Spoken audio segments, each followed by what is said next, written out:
la première chose qu'on essaye de mettre en place dans notre cadre, qu'on essaye de vivre, de partager, c'est autour de la bienveillance. Comment on va créer entre nous ici, pendant le groupe, pendant ces 2 jours, 3 jours, comment on va créer un espace dans lequel on va vivre de la bienveillance. La bienveillance, c'est de pouvoir voir le verre à moitié plein plutôt que le verre à moitié vide. L'idée, c'est célébrer, reconnaître, honorer ce qui est là, ce qui se manifeste, plutôt que ce qu'on aurait aimé, ce qu'on aurait préféré, ce qu'on aurait voulu, ce qu'on imagine qu'il aurait pu se passer, etc.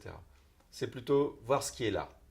Voilà, ça c'est la bienveillance. La deuxième règle qu'on essaie de mettre en place et de vivre dans ce groupe, c'est autour de la confidentialité. Tout ce qui s'échange dans le groupe appartient au groupe. Parfois en clown, on peut traverser un moment un peu difficile, on est rattrapé par des choses qui nous dépassent et donc ça peut devenir inconfortable.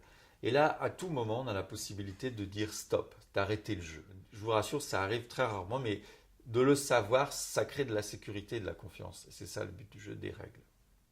Dans les stages de miroir du clown, on va s'intéresser plus au processus qu'au résultat. Qu'est-ce que ça veut dire? Ça veut dire que quand on est centré sur le résultat, on va être attentif à il faut que je fasse ceci, il faut que je fasse cela. On a une espèce de scénario dans sa tête, on se dit je vais faire ça, puis ensuite ils vont faire ça, puis ensuite ils vont rire, puis je vais faire ça, puis ils vont rire. Puis en fait, souvent, il ne se passe pas du tout comme on a imaginé. Et donc on peut se retrouver très démuni, très embarrassé.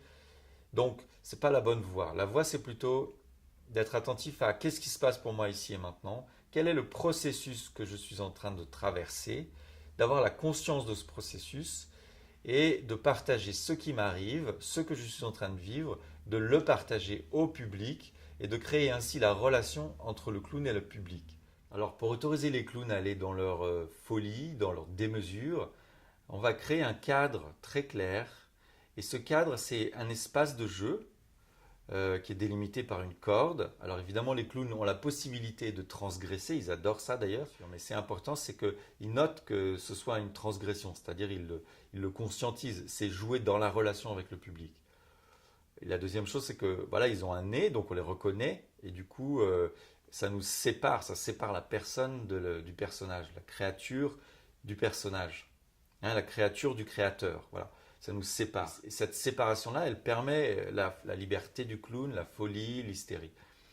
Et autre chose, on va délimiter le temps aussi. Donc on va créer un espace-temps séparé, hors du quotidien, dans lequel les clowns vont pouvoir s'épanouir, se manifester, vivre, expérimenter ce qu'ils ont à vivre.